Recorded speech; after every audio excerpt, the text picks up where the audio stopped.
ہائے ہائے کیا قرآن ہے.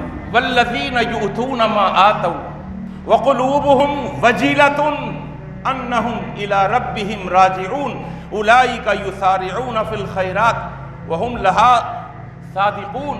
یہ آیتیں جب نازل ہوئیں اما عائشہ اس آیت کا مطلب صحیح نہیں سمجھ سکی. کہنے لگیں اے اللہ کے پیغمبر اس آیت کا کیا مطلب یہ ہے والذین یؤتون ما آتوا اہم الذین یشربون الخمر ویسرقون ویزنون. کیا یہ وہ مسلمان ہیں جو مسلمان ہونے کے باوجود ڈر ڈر کے شراب پیتے ہیں؟ اللہ کا ڈر بھی ہے لیکن شراب کے بھی دل دادا ہیں، شراب پی رہے ہیں ڈر ڈر کر، چوریاں کر رہے ہیں مسلمان لیکن اللہ سے ڈرتے بھی ہیں.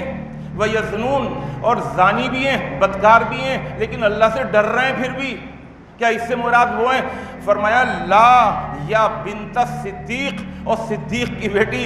اس آیت کا یہ مطلب نہیں ہے. وَلَكِنَّهُمْ یہ وہ لوگ ہیں ہم یصومون ویصلون ویتصدقون وہم یخافون ان لا يقبل منہم. کاش آپ کو عربی کا ترجمہ آتا ہوتا تو میں تھوڑے سے وقت میں بہت کچھ دے کے جاتا. مجھے ترجمہ کرنا پڑتا ہے، سمجھانا پڑتا ہے. کہا اس کا مطلب والذین یؤتون ما آتوا یہ وہ لوگ ہیں جو دین کے کاموں میں لگے ہوئے ہیں، جو نیکیاں کرنے میں لگے ہوئے ہیں. یہ وہ لوگ ہیں یصلون نمازیں بھی پڑھتے ہیں.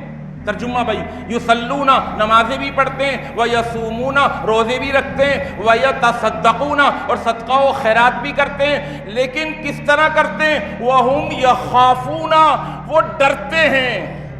نمازیں پڑھتے ہوئے ڈرتے ہیں، روزے رکھتے ہوئے ڈرتے ہیں، صدقہ و خیرات کرتے ہوئے ڈرتے ہیں، قربانیاں کرتے ہوئے ڈرتے ہیں، حج پہ جاتے ہوئے حج کرتے ہوئے ڈرتے ہیں. ارے ڈر کن بات کا؟ وَهُمْ يَخَافُونَ أَلَّا يُقْبَلَ مِنْهُمْ. یار نمازیں کہیں ایسا نہ ہو کہ قبول نہ ہوں.